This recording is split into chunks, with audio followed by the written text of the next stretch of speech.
Salut à tous la team, j'espère que ça va, que vous allez bien, que vous vous portez bien. Moi ça va très très bien. Aujourd'hui on va parler d'un sujet qui est très important parce qu'il est très récurrent dans le MLM, dans le marketing de réseau et même dans les business en général, dans les business en ligne. On va parler du syndrome de l'objet brillant. Alors dis-moi si avant que je parle du syndrome de l'objet brillant, est-ce que c'est un sujet que tu connaissais? Est-ce que tu savais déjà ce que c'était que le syndrome de l'objet brillant? Mais en tout cas, c'est vraiment une thématique qu'on va aborder aujourd'hui parce que c'est quelque chose que l'on voit de façon récurrente dans le marketing de réseau. Je vais te donner un exemple. En général, dans le MLM, ce qui se passe, c'est que dès lors qu'il y a une nouvelle société qui se crée, eh bien, les gens vont se ruer vers cette société-là parce qu'elle promet eh bien, les meilleurs plans de rémunération, etc. Et c'est pareil même dans le business, quand on parle notamment de business sur la crypto-monnaie, sur le trading, sur l'immobilier, un business en ligne sur le e-commerce, etc. et même l'intelligence artificielle, eh bien les gens vont directement se ruer dessus. Sans savoir, sans se poser des questions, est-ce que c'est bien, est-ce que c'est fait pour moi, est-ce que c'est une bonne chose? Et même dans le business en général, lorsque des fois il sort un tout nouvel outil, un nouvel appareil, eh bien directement on va sauter dessus sans se poser la question de savoir est-ce que cet outil-là, est-ce que ce business-là est fait pour moi ou pas, est-ce que je comprends ce que c'est, est-ce que j'ai pris le temps de réfléchir à ce sujet-là. Eh bien ça s'appelle justement le syndrome de l'objet brillant, c'est d'être toujours attiré par ce qui brille, par ce qui est nouveau, par ce qui fait sensation, par ce qui est à la mode. Et bien justement là, aujourd'hui, on va parler de ce sujet-là parce que il faut vraiment faire un petit peu de prévention sur ça, de pas se jeter des fois sur toutes les opportunités. Bien sûr, des fois, c'est bien d'être les premiers sur un nouvel outil, sur une nouvelle opportunité parce que premier arrivé, premier servi. Mais c'est important notamment de prendre du recul sur tel sujet, sur tel business, sur tel outil. Et pour cet épisode de podcast, j'ai tout simplement invité une femme brillante qui est Laura. Laura, c'est une coach et consultante en communication. Elle va justement nous parler un petit peu de ce sujet-là, de savoir un peu qu'est-ce que c'est que le syndrome de l'objet brillant, quels sont notamment les effets négatifs du syndrome de l'objet brillant et aussi pourquoi pas comment tirer du positif dans tout ça, dans le syndrome de l'objet brillant. Donc tout de suite, je te laisse avec le générique de MLM Nouvelle Génération. Salut la Growth Team, bienvenue dans ton podcast MLM Nouvelle Génération.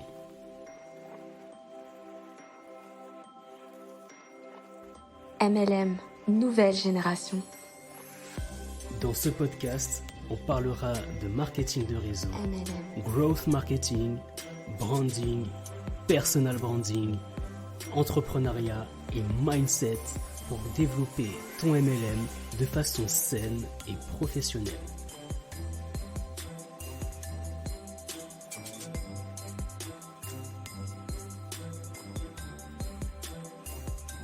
MLM. Salut, moi c'est Mounir de MLM Growth Marketing et bienvenue dans ton podcast MLM Nouvelle Génération. Ok.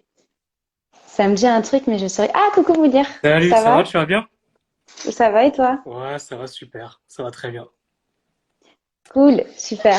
Bah, si tu veux déjà, on va se présenter un petit peu. J'ai eu des commentaires en attendant. J'ai demandé si les personnes connaissaient le syndrome de l'objet brillant. Alors, Et qu'est-ce que tu me dis? apparemment, du coup, non. Bah non, Non? même si on devine à demi-mot, ça me dit un truc, mais je ne saurais pas comment l'expliquer. On va On va, parler de tout ça juste après. on va en dire plus aujourd'hui, c'est le sujet. C'est ça. Est-ce que tu veux te présenter un petit coup, du coup, à ma communauté? Ok, très bien. Moi, je me présente, je m'appelle Mounir. Je suis consultant marketing spécialisé dans le MLM. Donc, j'accompagne tous ceux qui font du MLM dans leur développement de leur activité, en travaillant avec eux leur stratégie de branding, d'image de marque, mais également leur stratégie de contenu. Et j'accompagne ceux qui font du MLM, mais également ceux qui n'en font pas, hein, peu importe si vous êtes entrepreneur, donc je les accompagne également. Donc, voilà pour ma présentation. Super. Bah moi, du coup, je vais en profiter aussi pour me représenter. Moi, c'est Laura, je suis coach et consultante en communication. Et donc, mon rôle, c'est d'accompagner les entreprises et les entrepreneurs à développer leur image de marque, donc que ce soit sur les réseaux sociaux ou même dans de la communication offline, donc en dehors des réseaux, en dehors d'Internet. Voilà. Super. Du coup, Mounir m'a proposé de faire ce petit live sur le syndrome de l'objet brillant, un syndrome qu'on retrouve souvent dans le monde du MLM, mais qu'on retrouve aussi beaucoup dans le secteur, surtout au niveau de l'entrepreneuriat. Mhm. Qu'est-ce que ce serait pour toi, du coup, le syndrome de l'objet brillant? Est-ce que tu pourrais nous le définir? Bah justement, avant de définir, je vais vous montrer un petit peu par exemple des exemples. Parce que c'est vrai, comme tu Mm, l'as dit, dans le MLM, ça fait beaucoup écho. On en voit souvent justement de syndrome de l'objet brillant. Bah, comment on peut le donner en exemple? C'est que souvent, il y a des personnes qui sont dans un MLM. Alors le MLM, qu'est-ce que c'est? C'est vous êtes en tant qu'indépendant ou VDI et vous travaillez pour une société, vous travaillez pour une entreprise afin de vendre des produits ou des services.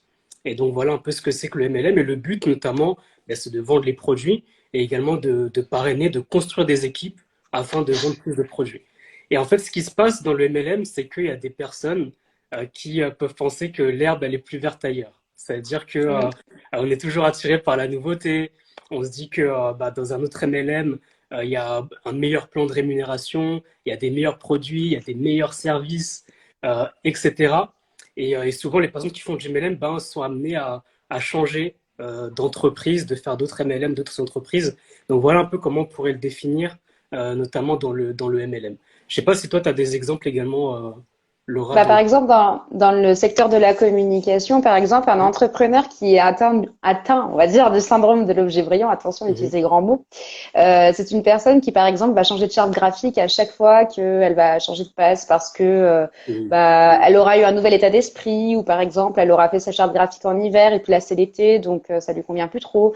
Par exemple, elle va avoir une idée de business, donc ça rejoint un peu le MLM, c'est que bon, bah, elle va proposer des services et puis 6 mois plus tard, elle va se dire, mais non, mais ça, c'est à la mode, il faut que je fonce là-dessus. Tout le monde fait ça. Par exemple, là, en ce moment, beaucoup de personnes se sont lancées dans la formation sur les Mhm. réseaux sociaux.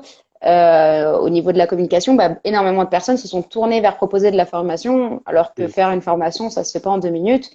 Et donc, en tout cas, ça peut se manifester de différentes façons, autant sur la façon de communiquer que sur la façon dont on va vendre nos services. Exactement. Et c'est ça, en fait, comment on peut le définir, hein, vraiment le syndrome de l'objet brillant. Mais c'est également, comme tu l'as dit, dans l'entrepreneuriat, parce que même aujourd'hui, on le voit Mm, beaucoup sur les réseaux sociaux. Par exemple, il y a des personnes qui vont te parler d'un nouvel outil, d'un nouveau tunnel de conversion, etc. Ou bien, tout simplement, on va parler beaucoup de crypto-monnaies, d'immobilier également. On va parler d'immobilier, on va parler de dropshipping. Alors justement, tous ces business-là sont très bien. Franchement, c'est très bien de faire de l'immobilier, de la crypto, de l'investissement, etc. C'est très bien. Mais juste, mm. il faut se former, en apprendre de plus et pas foncer tête baissée, j'ai envie de dire. C'est ça. En fait, c'est un peu comme au final foncer vers une tendance. C'est un peu comme un effet de mode lorsqu'il y a la dernière collection qui est sortie au niveau vêtements. Mhm. C'est à peu près la même chose. Alors, c'est à nous de voir si on veut s'adapter ou non. Moi, par exemple, je suis pas trop dans le secteur des cryptos. Enfin, c'est pas trop mon délire. C'est Mhm. pas quelque chose que j'affectionne plus que ça. Mhm. Et ça m'est arrivé qu'il y ait des clients qui m'ont demandé de faire des paiements en crypto-monnaie. Et je leur Mhm. disais, bah non, moi, c'est quelque chose avec lequel j'ai pas envie de travailler. Et donc, c'est vrai qu'ils étaient assez fermés sur l'idée parce qu'ils voulaient vraiment payer en crypto, mais en fait, c'est pas parce que une personne est dans cet effet de mode et dans cet engouement que tout le monde va y être dedans aussi. Et ça Exactement. doit rester bien évidemment libre à chacun de faire. Mais quand on écoute énormément de personnes se sont tournées, en tout cas les derniers temps, vers, comme tu as Mhm. dit, tout ce qui est crypto-monnaie, les NFT. C'est tout en fait une tendance qu'on va sortir, qui va sortir super forte comme ça, et la personne elle va détecter un peu cet effet de foule et se dire bah moi aussi il faut que je le fasse. Mhm. Sinon je suis un peu le loser, voilà. Exactement. Non, c'est exactement ça. Donc, c'est important, voilà, quand il y a des nouveautés, c'est bien de se renseigner, de s'informer. Et Mm. autre chose également, dans l'entrepreneuriat, on peut être également attiré, comme tu parlais de communication, par exemple, d'être attiré par des nouveaux réseaux sociaux. C'est-à-dire que, à un moment, il y avait également une vague avec Clubhouse, qui était un réseau Oui, social qui était très axé sur le vocal. Et c'est vrai que tout le monde a pu foncer dedans. Après, c'est de voir en fait si c'est intéressant pour nous. Justement, on va en reparler. Mais des fois, on se dit que c'est mieux de développer son business sur Instagram plutôt que Facebook. C'est mieux de développer sur TikTok plutôt qu'un autre réseau social, mm. LinkedIn, etc. ou bien YouTube. Alors, tous les réseaux sociaux sont bien. franchement, tous les réseaux sociaux sont bien. Chacun ont leurs règles, justement, comment se définir, comment se développer. Mais ce qui est important, c'est que ça suive notamment votre stratégie de communication. Est-ce que votre cible est là-bas? Est-ce que vous allez également vous adapter au code de la plateforme lorsque vous allez communiquer? Donc, c'est toutes ces choses-là également dont il faut réfléchir avant de se lancer tête baissée, j'ai envie de dire. C'est ça. Et en fait, il faut surtout aussi pas confondre le fait d'être curieux, d'être en veille sur un secteur et de se dire, bon, bah voilà, je m'intéresse, je me renseigne, je teste pour voir si ça me plaît, Mm. avec le fait d'avoir vraiment ce syndrome de l'objet brillant et on va dire à être un peu une tête brûlée, à foncer sans forcément suivre sa stratégie, etc. C'est Exact. vraiment deux choses qui sont différentes. Et aussi, s'il y avait quelque chose qu'il faut retenir, c'est qu'en fait, nouveau n'est pas forcément meilleur pour vous aussi. La Exact. nouveauté, ça peut être hyper intéressant. C'est Mm. bien de foncer dessus.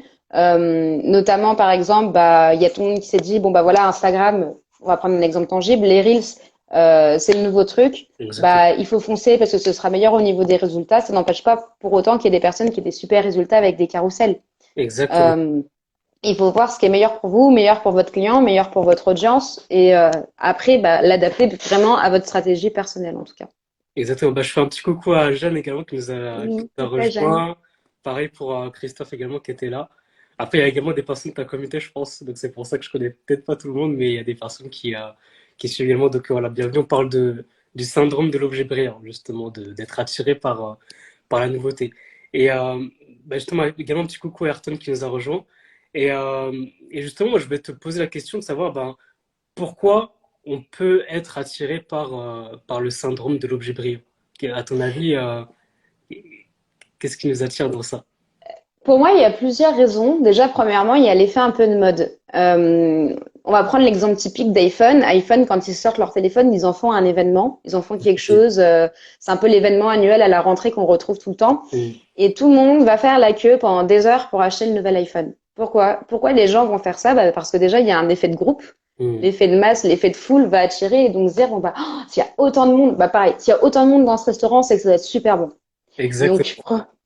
c'est la première chose qui va te faire dire, oh là là, bah, ça peut être une des raisons pour laquelle on peut avoir le syndrome de l'objet brillant, c'est d'être hyper attentif toujours à ce type de comportement et se dire, bah, faut que je fasse pareil que les autres. Euh, Après, je pense qu'il y a aussi le côté de vouloir réussir rapidement. C'est le fait de se dire, bon, bah voilà, ça marche pour les autres, alors ça va marcher pour moi, bah, je vais foncer vers cette solution qui a l'air facile, qui a l'air à grande ampleur, à grande échelle, et bah, ça fonctionnera aussi pour moi. Exactement, mais franchement, je suis tout à fait d'accord. Et en plus, quand tu parles de ça, j'avais vu une vidéo récemment qui était très intéressante. C'était en fait la stratégie de communication de Red Bull, qui était Ouais. une communication, on va dire, entre guillemets, invisible. Je sais plus Mm. c'était dans quel pays, je sais pas si c'était en Angleterre ou au Danemark, ou je sais plus c'était dans quel pays. Mais en fait, ce que avait fait Red Bull, c'est que ils avaient rempli des poubelles dans la rue de canettes de Red Bull vides. En fait, il y a Ok. plein de canettes partout dans la ville, dans des poubelles qui étaient voilà, des canettes de Red Bull qui étaient complètement vides. Et en fait, qu'est-ce qui se passait à ce moment-là? C'est que les personnes qui passaient dans la rue, elles voyaient des canettes de Red Bull vides dans les poubelles. Et elles se disaient que, ah, mais s'il y a autant de personnes qui boivent justement cette boisson-là, c'est que ça doit être bon. Et Mm. si autant qui sont attirés par ça, eh bien, pourquoi pas, moi aussi, j'aimerais bien goûter cette boisson-là. Et ça rejoint justement ce que tu disais dans l'effet de groupe. Et ben, c'est exactement ça. C'est-à-dire qu'ils se sont dit que s'il y a autant de personnes qui boivent justement cette canette-là, c'est que ça doit être sûrement très très bon.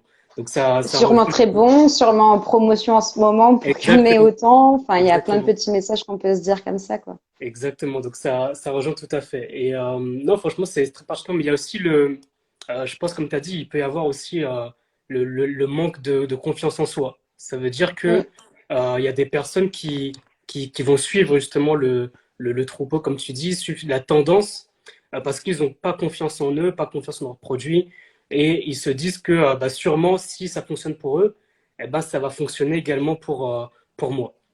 Donc c'est Ouais. également ça qu'on peut se dire dans ce syndrome-là. Mais je pense qu'il y a un rapprochement, en fait, un fort rapprochement entre le syndrome de l'objet brillant et le syndrome de l'imposteur, qui est le syndrome de pas se sentir légitime. Par exemple, bah non, j'ai pas fait ça, c'est juste que j'ai eu de la chance.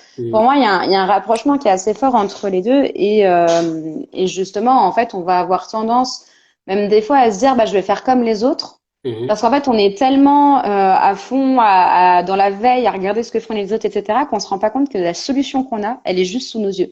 C'est un peu Exact. comme quand tu cherches tes clés Mhm. ou tes lunettes. Tu as tes lunettes sur le nez, tu vas les chercher partout. Tu vas péter un câble, tu vas dire non, mais voilà, faut que j'aille m'acheter des nouvelles lunettes, je les ai perdues, alors que tu les as sur le nez. Et ben, c'est vraiment le même principe quand tu as le syndrome de l'objet brillant. C'est que des fois, dans ton business, tu vas avoir l'impression que tu vas devoir investir dans des nouvelles choses, tester de nouvelles tendances, alors qu'en fait, Exactement. il y a juste un petit paramètre, enfin, il y a quelque chose que tu peux faire déjà Mhm. et que tu n'en as juste pas conscience parce que tu es trop focalisé sur le reste et pas assez sur toi. Exactement, mais c'est tout à fait Salut, ça. salut. Salut à Media Jam, salut Antoine également, et un petit coucou également à Sétienne qui nous a rejoint. Alors il y a Ayrton justement qui nous dit que en fait on a besoin d'être rassuré. Quand on Mm. suit les personnes, c'est parce qu'on a besoin d'être rassuré. Je suis tout à fait d'accord avec ce que dit Ayrton. Et souvent, bah, comme tu dis, c'est qu'on pense que l'herbe elle est plus verte ailleurs, que c'est mieux ailleurs, alors que la solution elle est souvent entre nos mains. Donc c'est ça également il faut prendre conscience du potentiel que l'on a et foncer justement dans ça. Et Après, il y a... ouais, Vas-y. non, juste l'autre chose que je voulais dire, c'est que, en fait, souvent, ce qui se passe, c'est que on va comparer, on va toujours se comparer aux autres. Ça veut dire qu'on va comparer la vitrine, ce qu'on voit par exemple sur les réseaux sociaux, ce qu'on voit de façon globale dans le business. On va comparer la vitrine des gens avec justement notre arrière-boutique ou avec nos coulisses, justement. Mm. Ça, en fait, c'est ça qui, des fois, peut nous rendre mal ou de se comparer parce qu'on se dit, mais lui, il a peut-être une meilleure vie que moi, ou bien lui, il a une meilleure réussite que moi dans le business, alors que moi, je me rends compte que justement, bah, moi, dans les coulisses, c'est un peu difficile, c'est compliqué, c'est pas toujours évident. Et donc, c'est pour ça que c'est pas bien en soi de se comparer avec d'autres personnes parce qu'on ne sait pas ce qu'elles traversent. Peut-être que même cette personne-là, également, elle était présente dans ce business-là depuis des années.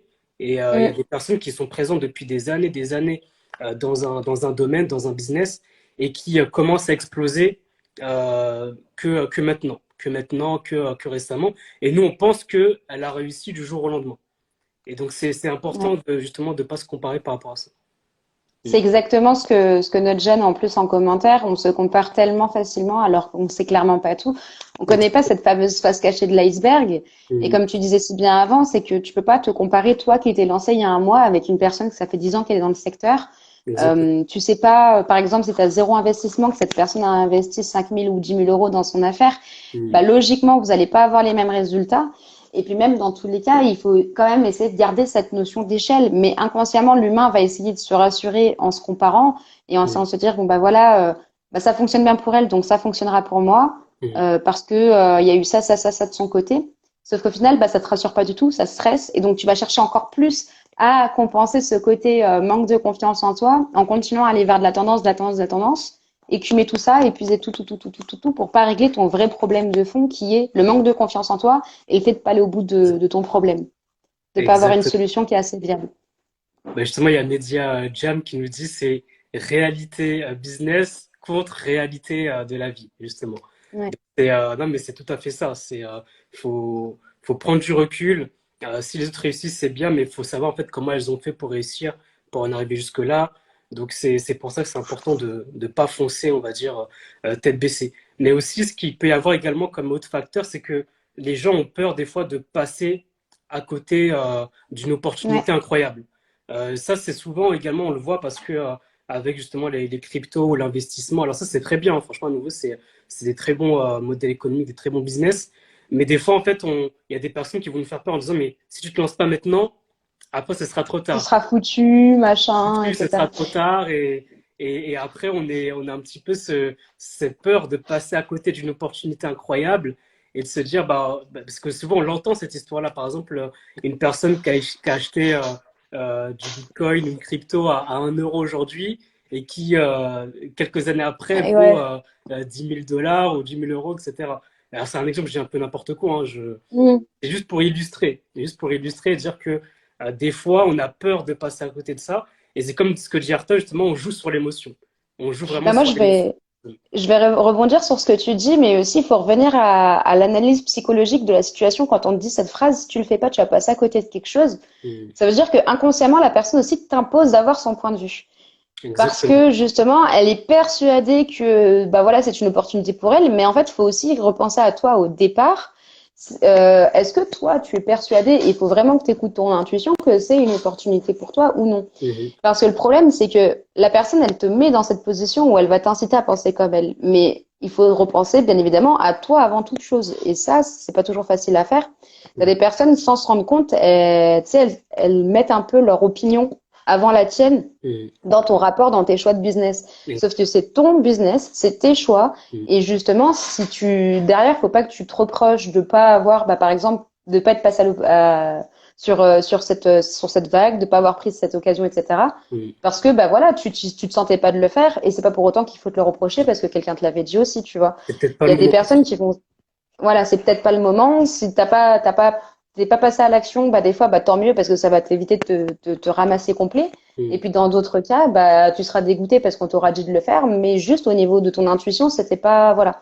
Faut pas sauter sur n'importe quelle opportunité parce qu'on te l'a conseillé. Il y a des personnes aussi qui sont pas des bons conseilleurs et ça, faut pas l'oublier, quoi. Exactement. Bah, je fais un petit coucou à Lorraine qui nous a rejoint. Et il y a Media Jam Mm. justement qui nous pose la question. Justement, je te la pose directement. Elle nous demande comment avez-vous fait pour vous positionner dans votre business? Face aux concurrents sur le marché, dans quel sens? Alors, si on peut donner un peu plus de détails Ouais. sur le positionnement, c'est vrai que le positionnement, c'est assez large. Ouais, justement, je sais pas trop comment répondre à la question. Ouais. Euh, Se positionner par rapport au syndrome de l'objet bref, enfin, je sais pas trop. Je sais pas. Bon, peut-être si Media Jam peut nous donner plus de détails Ouais. sur la Ah, sur question. la niche. Ouais, sur la niche. Bah moi personnellement, j'ai fait le choix de pas trop me nicher déjà. Mhm. Beaucoup de personnes dans la communication décident d'être coach, par exemple Instagram, coach LinkedIn ou autre. Moi, j'ai Mhm. décidé de rester global sur de la com, donc je suis pas vraiment, enfin, je suis nichée sans être trop nichée parce qu'au final, je suis juste dans mon secteur. J'ai décidé en fait de garder ce côté un peu 360 et justement de parler de partager mon parcours qui est en fait très hétéroclite parce que j'ai fait autant du marketing que du commerce, que de la psychologie, que de la com, que de l'événementiel au niveau de mes anciennes expériences et de mes études. Et en fait, du coup, les personnes vont chercher ce côté-là.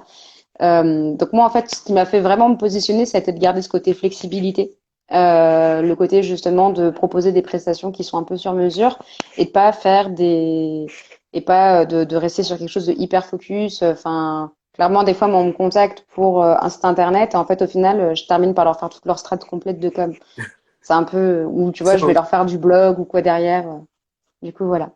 exactement, mais c'est une question intéressante. Bah, moi, pour ma part, c'est vrai que moi, du coup, j'ai décidé un peu de me nicher, notamment dans le secteur du MLM. Moi, j'ai plus un parcours marketing stratégique, digital. Donc, c'est vraiment ça mon domaine. Mais après, j'ai décidé bien d'accompagner, d'aider un maximum de personnes qui font du MLM parce que c'est des entrepreneurs également et elles ont beaucoup de potentiel. Seulement, je trouvais que par moi, il y a des personnes qui avaient besoin d'un peu plus d'accompagnement notamment pour avoir un état d'esprit d'entrepreneur, également dans leur stratégie, dans leur image de marque, dans leur branding.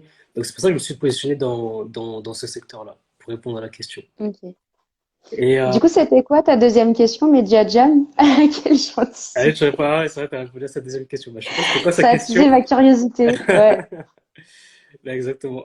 Pour le temps qu'elle mette sa deuxième question, il y a aussi un autre point dont je voulais parler. C'est également le fait de vouloir réussir rapidement quand on Mm, fait quand on est attiré par le syndrome de l'objet brillant.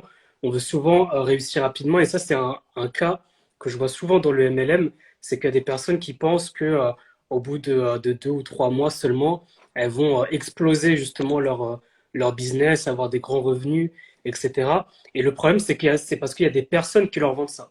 C'est-à-dire qu'il y a des mm, personnes, et même dans plein de domaines, hein, même dans l'immobilier, dans la crypto, il y a des personnes qui peuvent vendre le fait que si tu investis maintenant, tu vas réussir au bout de 2 ou 3 mois à exploser ton business, ne plus du tout travailler. Ouais, tu vas réussir sans travailler du tout, sans rien vendre, etc. Et en fait, mm. c'est un peu la faute, entre guillemets, des vendeurs de rêves, comme je les appelle, qui vont justement pousser les gens, justement, comme disait Toller Ayrton, dans leur émotion, en disant, oui, tu peux réussir au bout de quelques mois. Alors certains réussissent, mais s'ils réussissent, il faut savoir comment ils ont fait pour réussir. Peut-être qu'ils étaient déjà Ouais. formés, peut-être qu'ils avaient déjà également des contacts, peut-être qu'ils connaissaient bien leur domaine, que ce soit dans l'immobilier, dans l'entrepreneuriat, dans la crypto, peut-être qu'ils étaient déjà calés dans ce domaine-là. Et c'est pour ça qu'ils ont réussi au bout de 1 ou 2 mois. Mais il faut pas négliger en tout cas tout ce qui est apprentissage et ne pas être justement bluffé par les personnes qui disent bah, je réussis au bout de quelques mois. Oui, enfin, j'ai souscrit à mon problème, et, mon programme, pardon, mon problème. Le lapsus révélateur. Souscris à mon programme et tu auras 50 000 € à la fin du mois. Enfin, c'est typiquement le genre de conneries qu'on peut lire assez régulièrement, Exactement. sachant qu'au final, enfin, c'est facile de faire souvent, en plus, c'est des personnes qui font en sorte de te closer un max de projets Mhm. en un mois, mais derrière, toi, tu n'as pas la capacité de pouvoir délivrer tout le travail. Et en fait, au final, tu as du travail à faire pendant 1 an, 2 ans, enfin 3 ans. Et en fait, ça veut tout rien dire pour moi, ce type de phrase. Mhm.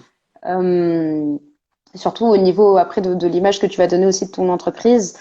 Et puis même des fois, il y a des beaux parleurs comme ça, il y a des beaux marabouts. Et en fait, au final, c'est que du vent derrière. Et Exactement. n'oubliez pas qu'on dit ce qu'on veut avec notre communication. On donne l'image qu'on a envie sur les réseaux sociaux. Tout à fait. Et l'image que vous allez percevoir n'est pas forcément la vraie image qu'on va avoir. C'est un peu comme la théorie de l'iceberg dont on Tout à parle assez régulièrement. J'en profite juste pour rebondir aux commentaires de Media Jam. Et justement, je vais faire un gros rapprochement avec le syndrome de l'objet brillant, qui m'a noté que c'était bien osé que je me sois pas nichée parce que tout le monde parle de se nicher. Ben, encore une fois, c'est l'effet de groupe. Tout le monde dit qu'il faut se nicher pour réussir sur les réseaux, pour vendre ses services, pour machin. fait. Bah, c'est faux. Il existe d'autres façons en fait de vendre nos produits. Il existe plein de techniques marketing. J'en avais fait tout un live à la limite que je pourrais t'envoyer en message privé si tu voudras regarder. Mais j'avais fait tout un live sur le sujet, sur cette fameuse, enfin, faut-il se nicher ou non? Mhm. Moi, ça m'empêche pas d'être rentable, ça m'empêche pas de gagner de l'argent parce que je suis pas du tout nichée. Enfin, je suis quand même restée sur quelque chose qui est assez général.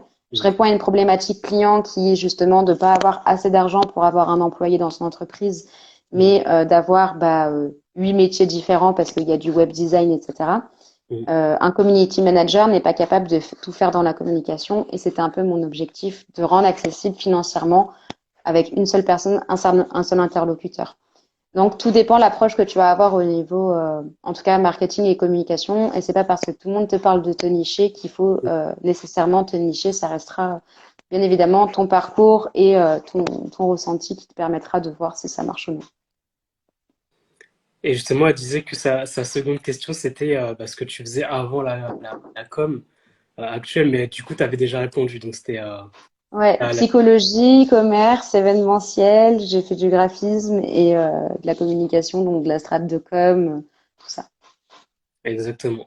Et après, pour revenir à nouveau sur le sujet du syndrome de l'objet brillant, il y a également la peur de ne pas réussir. On pense que Mm. si on ne fait pas, si on n'y va pas maintenant, à nouveau, bah, on ne va pas réussir, on passe à côté d'une opportunité, etc. Donc, c'est vraiment ces choses-là, en fait, qui font qu'on peut avoir ce syndrome de l'objet brillant, la peur de ne pas réussir, la peur de passer à côté d'une opportunité, l'effet de groupe, le manque de confiance en soi. C'est toutes ces choses-là, en fait, ou bien là, également la volonté de réussir rapidement. En fait, c'est toutes ces Mm. choses qui font en sorte que justement, on peut être attiré par le syndrome de l'objet brillant. Et justement, bah, ça amène une autre question que je voulais te poser également. C'est bah, pourtant, en fait, euh, quels sont les effets négatifs du syndrome de l'objet brillant? Déjà, pour moi, il y a un point vraiment principal, c'est qu'il y a une perte du sens des actions qu'on va faire. Parce Mm. qu'en fait, on va chercher à tellement faire des actions tout le temps différentes, etc., parce qu'il y aura une tendance ou autre, qu'au final, on va agir sans vraiment réfléchir. Est-ce que c'est la bonne stratégie qu'il faut faire, etc. On va un peu agir sous cette fameuse pression, parce qu'on sent comme une cocotte minute que ça monte, ça monte, ça monte, cette tendance est de plus en plus forte. Et en fait, au final, on va foncer, on décolle et on part sur le truc. Et en fait, au final, on se pose même pas la question, c'est pourquoi je le fais. Qu'est-ce que ça va vraiment m'apporter? Quel est mon objectif en testant cette nouvelle chose? Mm. Euh, Quelle est ma stratégie en utilisant ça? Il y en a qui pensent pas à se poser ces questions-là et en fait, au final, on perd un peu ce sens profond de pourquoi j'ai agi. Et, euh, et ça, je trouve que c'est un gros point noir, on va dire, du syndrome de l'objet brillant. Mhm. Après, la deuxième chose, c'est qu'on peut avoir encore une fois une perte d'estime de soi parce qu'au final, on va agir en se disant, euh, bah, je le fais parce que j'arrive pas à atteindre mon objectif à chaque fois en testant des nouveaux trucs. C'est encore pas la Mhm. bonne chose pour moi, donc je vais retester. Et en fait, au final, bah, on va se rabaisser parce qu'on va jamais réussir à atteindre notre objectif et on va Exactement. continuer à chercher la tendance, etc. Et on va rentrer dans ce fameux cercle vicieux où on se rabaisse, où on se dit, bah, je suis un incapable, j'arrive pas à faire comme les autres, machin, etc.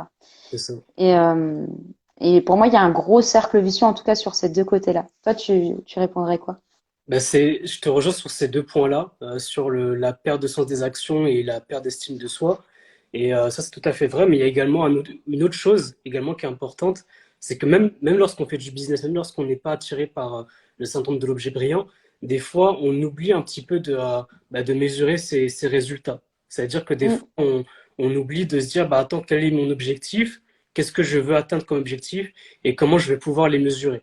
Donc ça, déjà, même quand on n'est pas attiré par le syndrome de l'objet brillant, par un autre business ou autre chose, on peut l'oublier. Mais en plus, le fait d'être attiré par d'autres business à chaque fois, d'être attiré par d'autres réseaux sociaux, etc., eh bien, ça nous empêche de mettre un cadre et justement de mettre des éléments, des KPI, justement, des justement, métriques, des façons de des mesurer ses métriques, actions.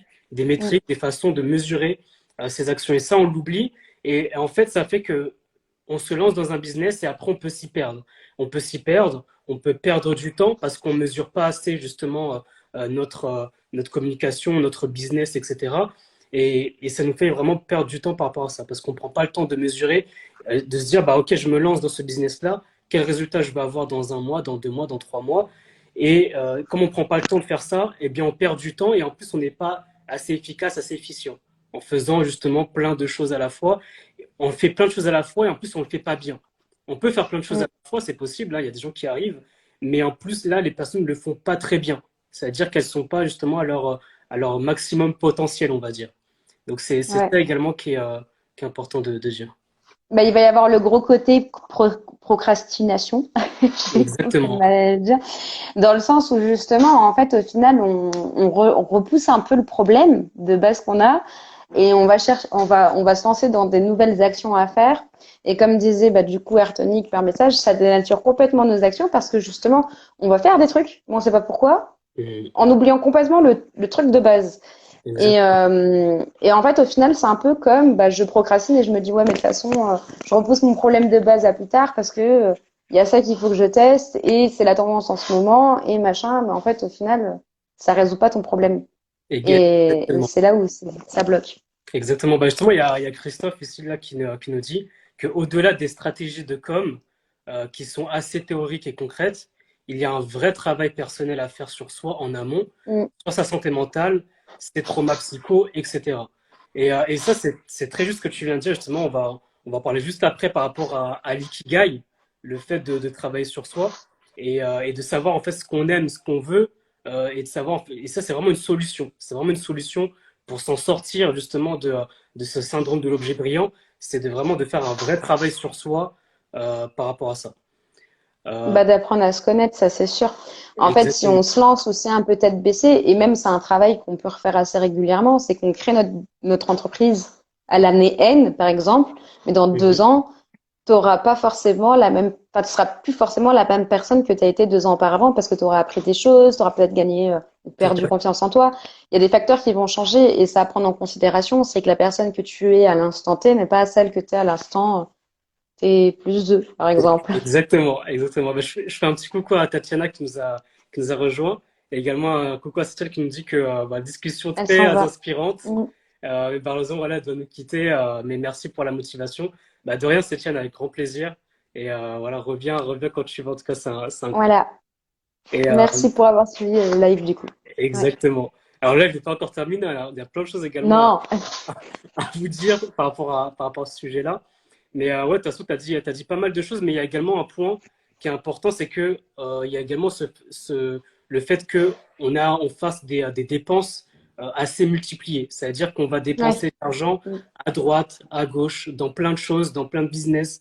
Et après, on peut rapidement se perdre, en fait. Parce qu'on investit beaucoup d'argent à droite, à gauche, on est plus perdant que gagnant. Et donc ça aussi, il faut faire attention Parce que quand on parlait justement des gourous ou bien des vendeurs de rêves, eh ben c'est ça, c'est-à-dire que certains vont te vendre des formations, certains vont te vendre des business en disant voilà, le dropshipping c'est super, la crypto c'est Mm. bien, l'immobilier c'est bien, etc. Ou le MLM c'est top, celui-ci il est mieux que le tien. Ou bien également le closing. C'est vrai que je vais pas parler du closing également, mais également le closing qui Ouais. revient également très fort en ce moment en disant voilà, c'est mieux que le MLM, etc. Alors tous les business sont bien. Là, c'est pas de dire que un business c'est mieux que l'autre, mais c'est seulement qu'en fait, quand on va un petit peu justement dans plein de choses, dans plein de business, on peut également perdre en termes d'argent. Et en termes d'énergie, en termes d'argent, en termes de temps également. Et c'est pareil sur les réseaux sociaux, parce que si on se dit que voilà, j'ai envie de faire de la pub sur Facebook, sur Instagram, sur YouTube, sur TikTok, etc. Donc on peut faire de la pub partout, mais il faut la faire bien et il faut la faire correctement. Il faut bien avoir trouvé sa cible pour qu'ensuite on puisse avoir un retour de notre cible qui soit la plus qualifiée possible. Donc c'est ça Mm. également qui est important de dire que en fait, à force d'être partout, eh ben, on n'est nulle part en soi. Donc c'est vraiment ça qu'il faut se dire par rapport à ce syndrome. Ouais, et puis en dehors de dire que bah, tous les travaux, enfin, le fait de travailler dans un domaine ou l'autre, enfin, c'est bien. Le problème, c'est que ça peut être bien pour les autres, mais pas forcément aussi pour toi. Exactement. Tu peux te lancer dans tout ce que tu veux, le closing, le MLM, faire de l'entrepreneuriat à côté. Si tu t'éparpilles trop aussi, ça va finir par bloquer. Il faut en revenir toujours alors pas forcément au pourquoi, parce que moi aussi je me suis lancée sans pourquoi. Alors ça Mhm. c'est pareil, la théorie du pourquoi, ça reste propre à chacun si on en a besoin ou non. Moi je me connaissais suffisamment et je savais où je voulais aller, j'avais mon objectif, mon cap et c'était suffisant. J'avais pas forcément besoin de me rajouter des raisons d'être profondes, etc. Enfin, ça reste propre à chacun. Mais dans tous les cas, cherchez toujours à vous dire, bah, il y a le moyen de vous faire de l'argent. Et ça, c'est pour ça on a un peu introduit l'ikigai tout à l'heure. Mais il y a surtout, est-ce que ça va durer dans le temps? Est-ce que c'est quelque chose qui me plaît vraiment? Et est-ce que j'ai envie d'investir tout mon temps, toute mon énergie dedans? Parce qu'il y a Exact. certes l'investissement financier de mettre 10 000 euros dans un programme, machin, etc. Mais il y a l'investissement de temps que vous allez passer. Est-ce que ça vous fait plaisir de bosser, de cravacher jusqu'à telle heure pour ces résultats aussi? Et si la réponse est non, c'est certainement soit qu'il faut revoir la stratégie, soit qu'il faut revoir le domaine d'activité, soit que la façon dont laquelle vous exploitez votre potentiel n'est pas forcément la bonne aussi parce que vous vous connaissez pas. Et c'est des problématiques qui sont ultra larges et qu'il faut aussi chercher à, à dégrossir, comme disait tout à l'heure Christian en commentaire. C'était qu'il faut faire un gros travail sur soi, ses blocages, sa façon d'être, se connaître, pour des Exactement. fois juste résoudre une situation. Moi, ça m'est arrivé de coacher des personnes qui me disaient, ben, je pense qu'en fait, je suis pas faite pour faire ce métier, machin, je vais revoir mes services, j'arrive pas à attirer les bons clients, c'est des personnes qui discutent mes tarifs sans arrêt, etc. En fait, Exactement. le problème, c'est pas ça, elle s'éclate dans son job. Le problème, c'est la façon dont elle se vend et l'estime qu'elle a pour sa propre personne qui est vraiment bloquante. Parce que l'image qu'elle donne d'elle n'est pas attrayante de la bonne façon, n'est pas celle qu'elle veut vraiment donner. Et c'est là où est aussi toute l'importance de bien se connaître. On Ben, s'éloigne un peu du c'est ça. syndrome de l'objet brillant, finalement. Parce que c'est vrai qu'aussi, dans l'entrepreneuriat, c'est vrai qu'on a le point de départ, on a le résultat. Mm, En fait, ce qui est important également, c'est ce que tu dis, c'est que le chemin pour arriver à ton résultat, il faut qu'il soit épanouissant. Il faut que tu prennes mm, du plaisir à y aller. C'est-à-dire que quand tu fais de la randonnée, lorsque tu vas aller au sommet d'une montagne, il faut également que tu prennes du plaisir à y aller lorsque tu grimpes jusqu'au sommet. C'est-à-dire que quand tu grimpes jusqu'au sommet, bah, tu admires tous les paysages que tu vois, tout ce que tu rencontres autour de toi, que tu prennes du plaisir, même si c'est parfois difficile, même si des fois tu peux tomber, même si des fois tu peux voilà, rencontrer également des personnes sur ton chemin. Et ben, c'est toutes ces choses-là en fait qui te comblent de bonheur au quotidien et qui font mm. que ça a également beaucoup plus de valeur des fois que le résultat final. Parce qu'une fois qu'on est en haut, bah, c'est bien, on a réussi, on admire le paysage, etc. Mais ce qu'il en restera, c'est tout ce que tu as traversé sur ton chemin pour arriver justement sur ton but final au sommet, là où tu es. Donc c'est ça Ouais. qui est important. Je fais un petit coucou à Adeline également, à Malika. Et il y a Media Jam justement qui nous dit que tout est bien, justement tous les business sont bien, mais pas pour tout le monde malheureusement. C'est-à-dire que tout n'est pas fait pour tout le monde. Peut-être que pour toi c'est fait pour toi le MLM, mais c'est peut-être pas fait pour ton ami, un membre de ta famille, tes amis, etc. Peut-être que la crypto c'est bien pour toi, peut-être que l'immobilier c'est bien, le dropshipping, le closing, mais c'est peut-être pas fait pour tout le monde et ça, faut le respecter. C'est-à-dire qu'il faut le respecter, respecter chacun ses décisions, ses positions. Donc Mm. c'est ça qui est important de retenir. Et oui, tu veux rajouter quelque chose?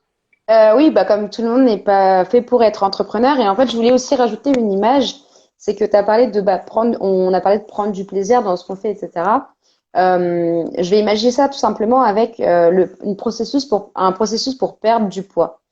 Quand une personne décide de perdre du poids, elle va aller commencer à faire du sport. Elle va peut-être pas forcément apprécier de faire du sport et bah, elle va finir par baisser les bras. Je pense qu'il y a aussi une notion de discipline.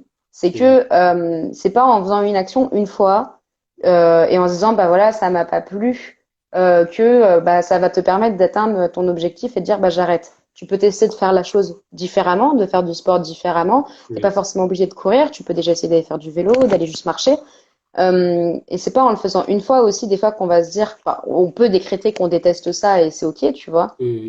Mais il y a aussi une notion pour moi où tu as besoin de répéter. Et en tout cas, dans l'entrepreneuriat, c'est pas en faisant une publication sur les réseaux sociaux qu'il faut s'atteindre à exploser et à te faire 10 000 € à la fin du mois. C'est ça. Ça fonctionne pas comme ça. Il y a une notion de discipline, il y a de la B-testing comme on avait abordé aussi ça une fois dans notre dernier live ensemble. Tout à fait. Il y a plein de petites actions qu'il faut mettre en place et c'est pas en la faisant une fois que ça sera une vérité absolue aussi et qui va dire bah oui ça marche ou oui ça ne marche pas.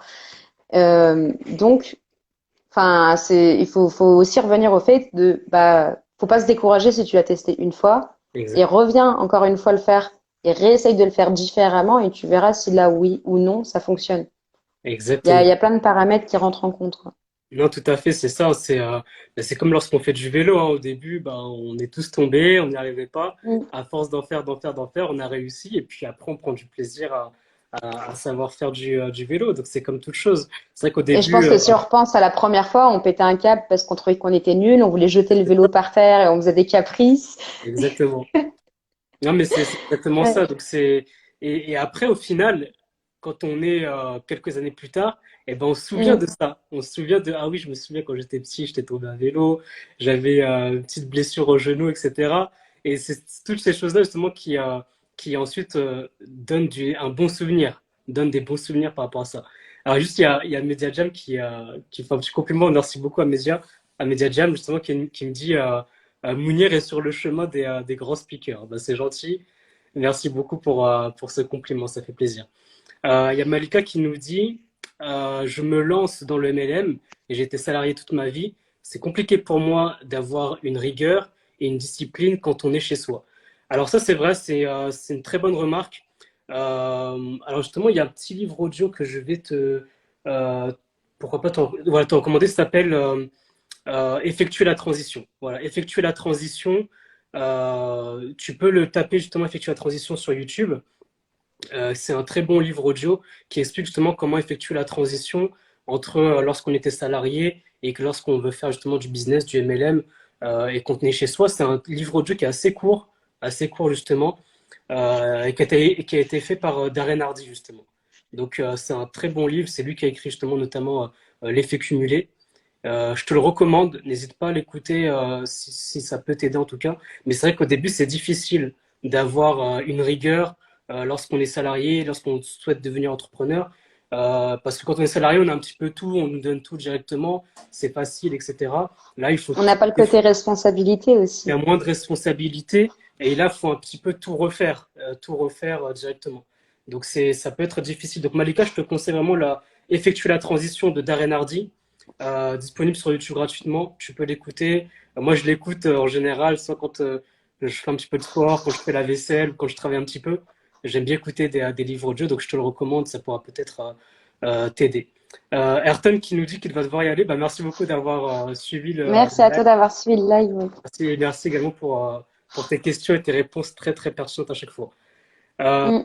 Et, et oui, Malika, n'hésite pas aussi à adapter ton quotidien selon ton activité, à te demander les choses que tu aimes vraiment. Moi, par exemple, quand je me suis lancée, je me suis dit au début, oh là là, ça va être compliqué parce que j'adore être en contact avec les personnes, etc. Et en fait, il y a une des premières choses que j'ai fait, c'est que j'ai aménagé mon bureau.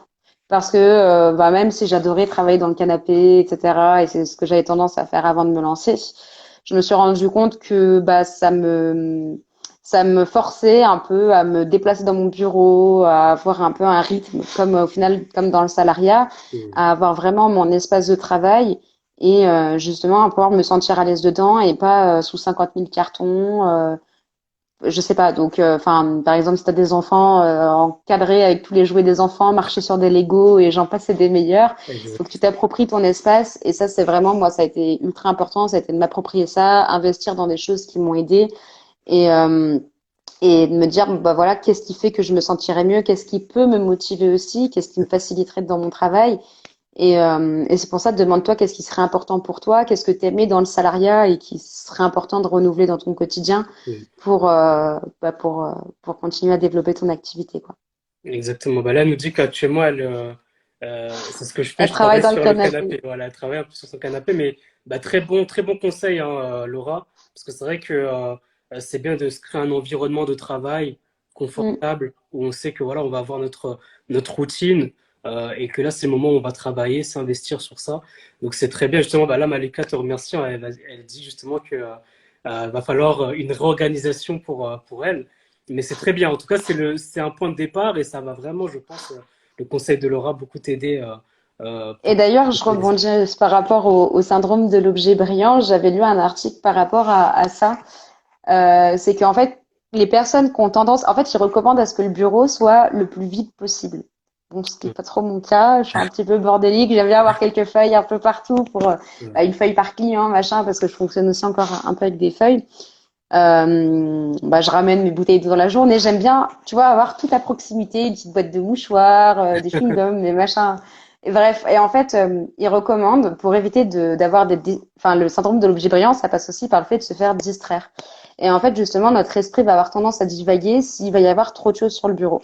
Donc, ils te disent, essaye d'avoir, pour les personnes qui ont tendance à se distraire facilement, le moins de choses possible sur son bureau pour te concentrer efficacement sur ta tâche et pas passer ton temps à dire, bah tiens, je vais me remettre un peu de crème et puis maintenant, ah bah tiens, si j'allais, bah, j'ai ma brosse, je vais me démêler les cheveux. Ah, puis j'ai laissé cette fameuse carte cadeau, donc je vais faire un peu de shopping. Tu vois, enfin, tu vas avoir ce côté de distraction et en fait, si tu n'arrives pas à te focaliser, c'est important de cleaner un maximum ton environnement et que ce soit vide, rangé. C'est pour ça qu'on parle souvent et qu'on a tendance d'ailleurs dans l'entrepreneuriat à facilement faire des tâches ménagères pendant sa journée de travail parce qu'on a tendance à avoir besoin de se nettoyer l'esprit. C'est vrai. Et, Là, c'est et exactement ça, c'est drôle. c'est exactement ça. Bah, ça va, moi, je peux pas trop être distrait par mes cheveux. Faut recoiffer, etc. J'ai cette chance-là, mais je peux souvent être distrait, mais ça va pas par mes cheveux pour l'instant. Ça va. Et bah, justement, je voulais quand même poser une question, c'est de savoir en fait bah, comment faire pour vaincre ce syndrome de l'objet brillant et également bah, en tirer pourquoi pas du positif. Est-ce qu'il y a du positif à en tirer du syndrome de l'objet brillant? Je pense qu'il y a du positif à en tirer dans tous les cas. En fait, c'est pas juste t'as le syndrome de l'objet brillant et donc bah arrête de l'avoir parce que c'est nul. Je pense qu'il faut essayer de s'en servir comme étant une force. Et d'ailleurs, moi, mon premier conseil, ce serait quand même de faites en sorte de garder votre côté curieux, votre côté d'avoir envie de tester les tendances, etc. Mhm. Mais posez-vous la question, et ça c'est super important, est-ce que c'est vraiment utile que je me lance là-dedans? Quel est mon objectif profond? Mhm. Euh, est-ce que, et ça c'est super important, c'est un travail que j'ai fait sur moi, mais d'une autre façon, c'est est-ce que c'est une vraie envie? Mhm. Est-ce que c'est une intuition ou est-ce que c'est l'effet de mode? Et ça, faut vraiment dissocier dans ta tête. Est-ce que ce que je suis en train d'avoir, c'est une intuition ou est-ce que, en fait, je suis juste influencée par le fait qu'on en parle toujours autour de moi? Et Mhm. c'est deux choses qui sont différentes. Moi, j'ai fait le travail un peu différemment entre justement le côté émotionnel et le côté intuitif, qui sont encore différents. Est-ce que c'est une émotion ou est-ce que c'est un ressenti, par exemple? Euh, et c'est vrai qu'on se pose rarement ces questions-là et je pense que c'est important parce qu'en fait, si on se la pose pas, on va continuer à entretenir ce syndrome-là et au final, on va pas résoudre notre problème. Donc, garder ce côté en veille, garder ce côté curieux, garder tout ça, mais Mhm. canaliser-le. C'est surtout ça. Exactement. Non, c'est exactement ça, parce que c'est vrai que le côté positif, c'est que ça veut dire qu'on est toujours en alerte, c'est-à-dire à ce qui Mm. se fait de nouveau. C'est important de voir, en fait, par exemple, bah, qu'est-ce que font mes concurrents, où est-ce que ma cible, elle est aujourd'hui, est-ce qu'elle est attirée par quelque chose ou pas. Et de se dire, bah, si j'y vais, par exemple, je sais qu'il y a beaucoup de personnes maintenant qui lancent leur canal Telegram, également sur Telegram, où ils ont un groupe, ils proposent pas mal de choses dans leur groupe. Alors c'est très bien, pareil, Telegram, c'est un autre réseau social, et il est Mm. très bien également. Mais moi, je me pose la question, est-ce que moi, j'ai le temps également de me faire un canal Telegram? Est-ce que j'en ai envie? Est-ce que ma cible y est également? Et si j'y vais, qu'est-ce que je vais proposer sur Telegram également? Alors c'est bien justement d'être en alerte, de regarder ce qui se fait, voir comment ça marche, etc. Donc ça, c'est le côté vraiment positif. C'est-à-dire qu'on est toujours à l'affût, en veille de ce qui se fait, de ce que nos concurrents font, de ce que notre cible aimerait bien, etc. Donc ça, c'est vraiment un côté positif. Mais ce qui est important, et c'est ce que disait tout à l'heure justement mon ami Christophe, c'est qu'il y a l'importance de se connaître soi. L'importance de se Mm. connaître soi, ce qui nous correspond. Et justement, l'outil qu'on peut vous recommander justement de faire, c'est un bon travail à faire, c'est ce qui se nomme justement l'ikigai. L'ikigai, justement, on en parle justement. Alors, qu'est-ce que c'est? Alors, l'ikigai, justement, c'est, on va dire, c'est quatre grands cercles qui se croisent les uns avec les autres. C'est Donc, dur à expliquer à deux voilà, voix c'est autant. toujours voilà, expliquer, c'est un peu de toute façon, si vous tapez Ikigai sur Google, vous trouverez en fait de quoi il Mm. s'agit. Mais c'est quatre grands cercles qui se croisent les uns avec les autres. Donc dans le premier cercle, on va savoir en fait ce sur quoi vous êtes doué, dans quoi est-ce que tu es doué, Mm. quelle est ta compétence, etc. Le deuxième cercle, c'est qu'est-ce que vous aimez, qu'est-ce que tu aimes justement, qu'est-ce que tu aimes faire dans ta vie. Le troisième cercle, c'est qu'est-ce que le monde a besoin, de quoi le monde a besoin actuellement, quel est le besoin auquel tu peux répondre. Et enfin, le quatrième cercle, c'est savoir ce à quoi on peut vous payer. Justement, comment on Ouais. peut vous payer justement pour votre activité. Et si vous réussissez à trouver justement une activité où vous êtes doué, que vous aimez, dont le monde a besoin et sur lequel on pourrait vous payer, et bien là, c'est génial parce que vous avez trouvé votre ikigai et vous serez justement un peu plus passionné. Quand on parlait tout à l'heure de prendre du plaisir sur le chemin qui vous mène justement au succès, bah c'est ça. C'est-à-dire que là, vous prenez du plaisir parce que vous êtes doué, les personnes ont besoin de ce que vous faites et vous répondez à leurs besoins, vous aimez ça également, et en plus, on vous paye pour ça. Donc ça, c'est Mm. super de ça. Justement, il y a Mediajam qui me dit qu'il y a même des coachs Ikigai, justement, qui vous aident à trouver votre Ikigai.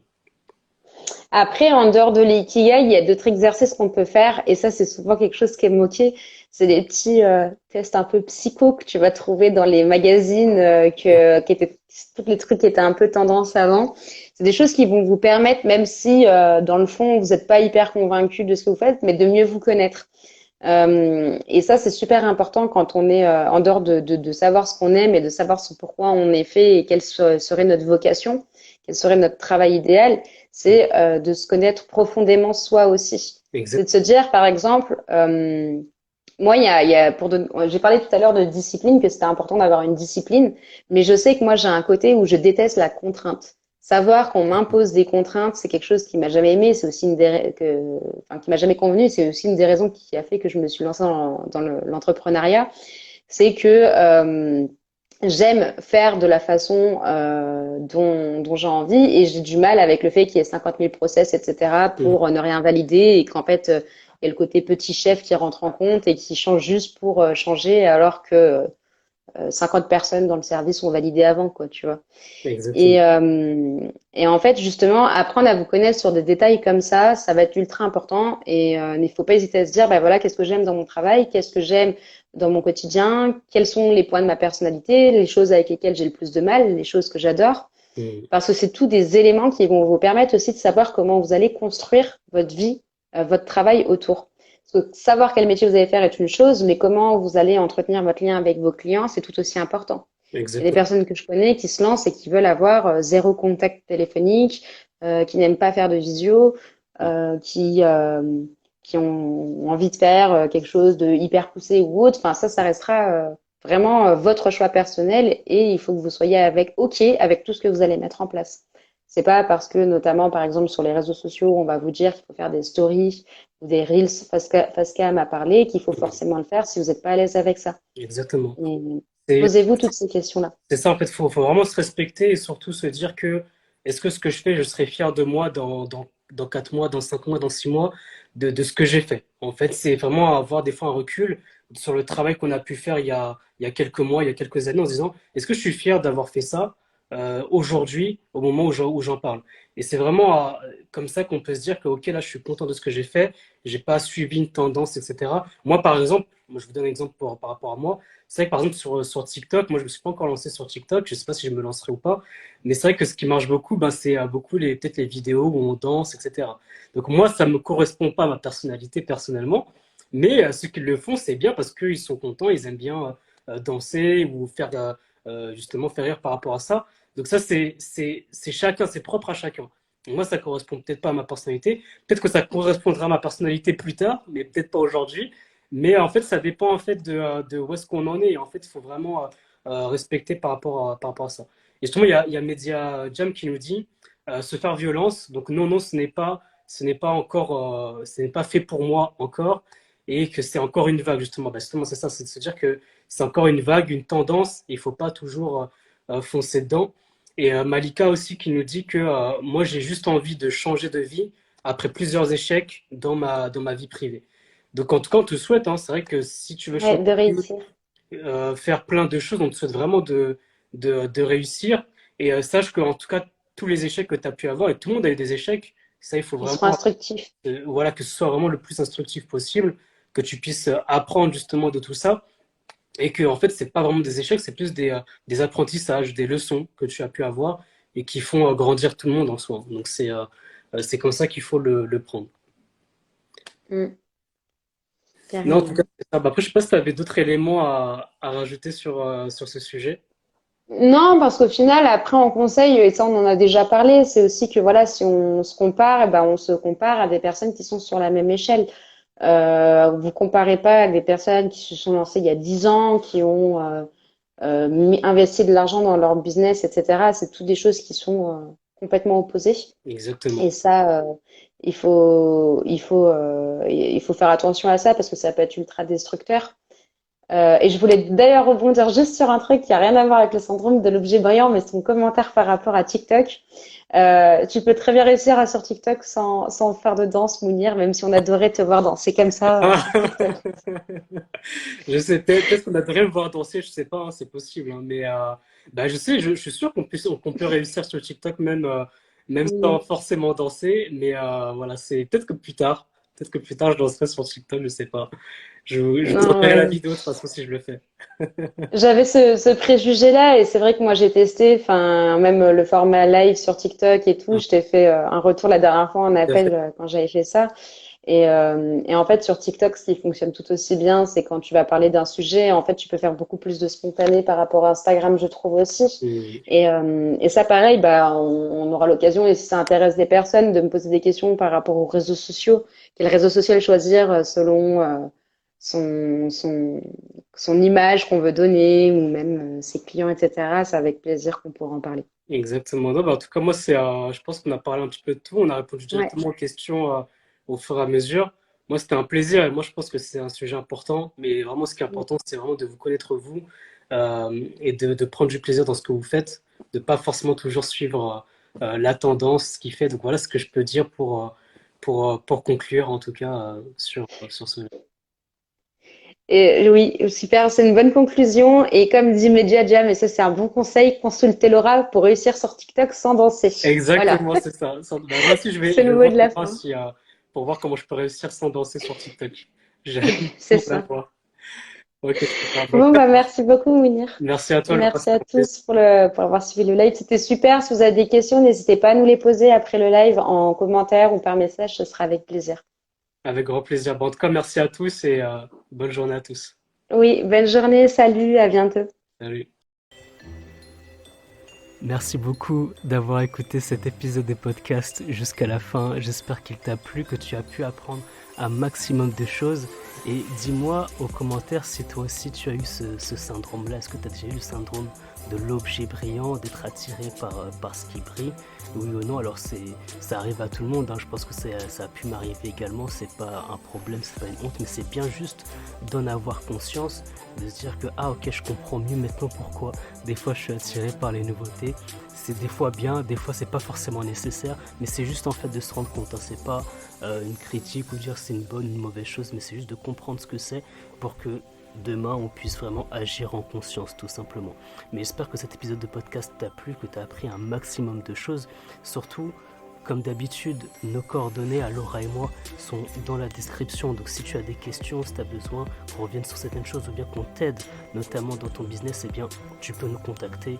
Toutes les informations sont en description de cet épisode de podcast.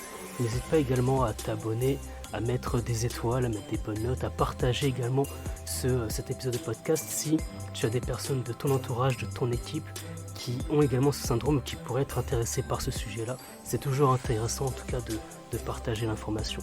Moi je te dis à très bientôt pour un tout nouvel épisode de MLM Nouvelle Génération.